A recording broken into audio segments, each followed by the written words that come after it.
Guilt versus shame.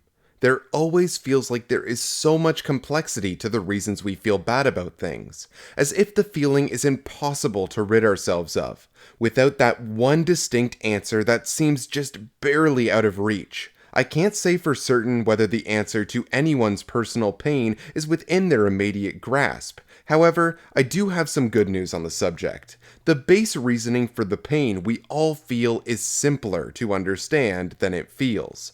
It can be broken down into two basic terms: guilt and shame.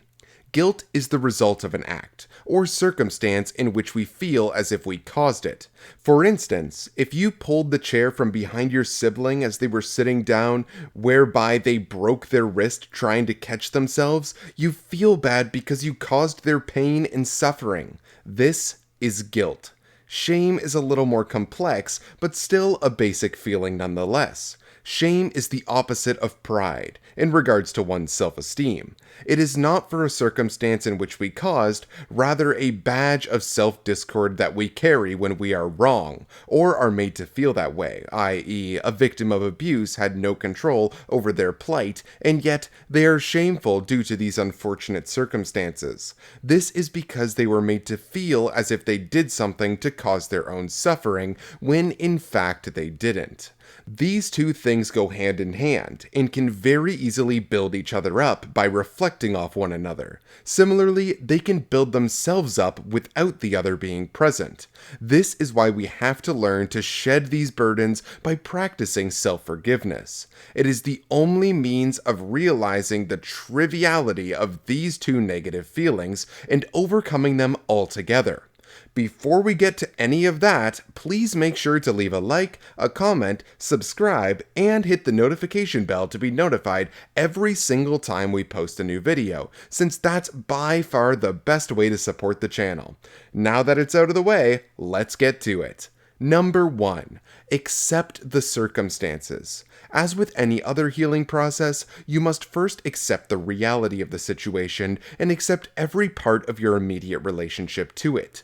Accept yourself as you are right now, and accept that you will change, and you have changed. By doing this regularly, you already have initiated the first step to forgiving yourself. Number 2. Pinpoint the how.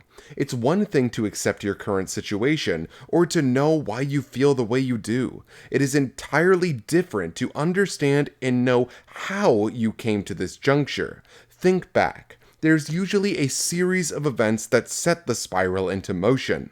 See if you can work backwards to find the first event, and understand the decisions that made that a reality.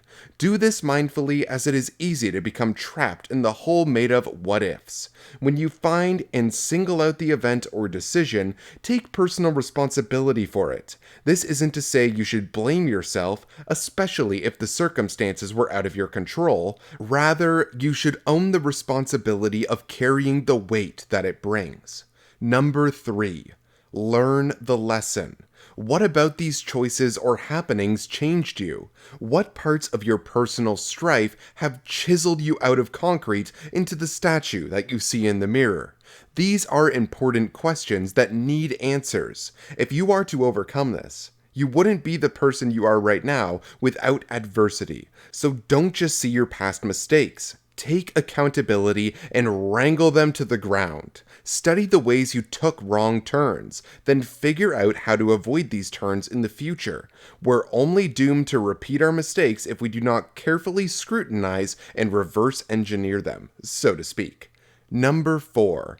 Let the old you know you forgive them. It sounds cliche, and maybe it is, but affirming dialogue is one of the most effective ways to build yourself up. So don't psych yourself out by thinking everyone can hear you. Just go for it. Step in front of the mirror and tell yourself, I forgive you. It will actually be the most effective if you picture your younger self. Maybe you were a child, a teen, etc. Picture the you that let this all fester to begin with. Then tell them out loud in detail, I forgive you for breaking our sister's arm, etc. When you forgive this child within, or whatever the case may be, you are actively beginning to heal. Number 5. The now becomes then. Now that you've come this far, it's easy to say, well, I'll never do that again. It's also easy to get comfortable and fall into the that'll never happen to me cycle. So, from the time you forgive yourself, it may take some time and repetition before you start to feel and believe it, you have to start learning from your falls and implementing your strategy whereby you won't repeat the same mistakes. Try to imagine this. Where you are now, you came to by making certain decisions, right? Your present moment is heavily affected by the past you, so it's reasonable to assume that the future you will be affected by the decisions you make in this very moment. So try to live mindfully, and by the time you are your future self, you can reflect on what you've done, and know that your then has given you a more positive now. Final thoughts. It's so important to remember this one fact that we all seem to forget. We're all human. We all make mistakes and we all always will. Granted, some mistakes take us more steps back than others. Still, we are all human. And we all bleed red. We all have our faults and we all have our shining moments. You will fall again and you will make mistakes. It's essential to know that these are not irregular. Things happen, and not always for a reason. Nevertheless, don't beat yourself up, and don't take life too seriously, because no one makes it to the end of this movie anyways. Live, learn, and most important of all, love.